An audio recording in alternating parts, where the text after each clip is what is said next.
With all the stuff that we do online, places like Google, Twitter, Facebook, tracking your activity, there are entities out there that are more or less aggregating this activity and defining a reputation for you. I don't want Google or Facebook defining me. Do you want your reputation shaped, or do you want to shape your reputation? A lot of those guys are not me. For years, I've been cultivating my own online reputation through my blog site. For the digital storytelling class that I teach, it's part of the process that we stress called a domain of one's own. Our students have to buy their own domain, set up a blog site, and in essence become their own sysadmin for their digital space. It's part of a larger concept framed by Gardner Campbell as a personal cyber infrastructure. Let him explain it. This is what I use when I try to dream as big as I can. I try to think about helping students understand cyber infrastructure and how to build one for themselves, to be able to be architects of their own digital lives, which will mean as we go forward that they need to be worrying about the things that we worry about, but productively together, narrating, curating, sharing. This is a definition of cyber infrastructure from the American Council of Learned What he is advocating is students managing their own online presence, managing their data, their own expression through blogs, setting up the tools they need to be their digital home. This does not preclude using other services, but stresses the importance of not being totally reliant on other services. That's the sweet spot.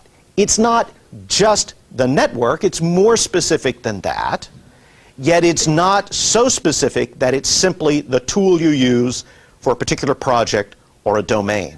Something like an alphabet.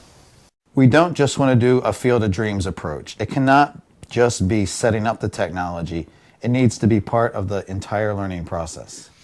This won't work unless it's baked into the curriculum.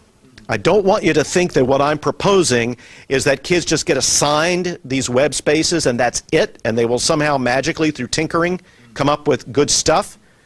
This would be an amazing meeting ground for digital experts in the discipline, librarians, advisors, student life people, ed tech folks, instructional designers. Can you imagine? My feeling is students would come in and their whole first year experience would be digital fluency by means of building out this personal cyber infrastructure, the first iteration of it. Then at the end of your first year, let's have a ceremony, let's have a party. Pick the domain that's going to be your domain for the next 3 years and, make a decision there. It's a little coming of age, whatever. It's an occasion. You got to have these rites of passage. But for that whole first year, they're thinking about narrating, curating, and sharing for the rest of their lives as learners. And I think it could be pretty neat. And now for question number 3. Why or why not should you maintain your own personal cyber infrastructure? What does this really mean to you? It seems like a lot of work to do. Yet, we have first-year students getting this set up in the very first week of their courses. There's so many facets that we could look at this issue, but let's wrap up with something simple, something smaller. What does your avatar, your icon used in online spaces, really say about you? One colleague, a teacher, an online friend that I have met in person. Jabiz recently blogged some interesting thoughts after he changed his Twitter avatar to something that a lot of people said looked sinister and maybe kind of scary. But he has a very strong online persona and explains it rather well.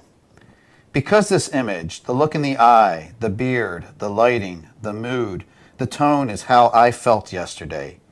It is a part of who I am at this time in my life.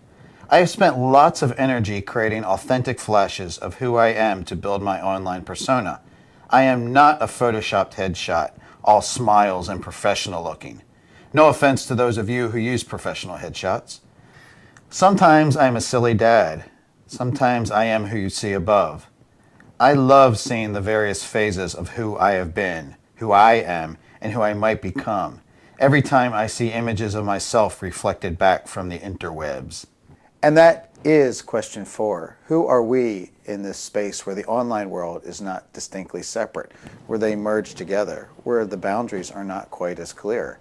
Augmented reality, virtual reality, reality, who knows where this will go? I am who I am here. And here.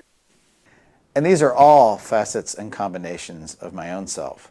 What I'd like to hear is how you define, shape, and assert your own identities everywhere.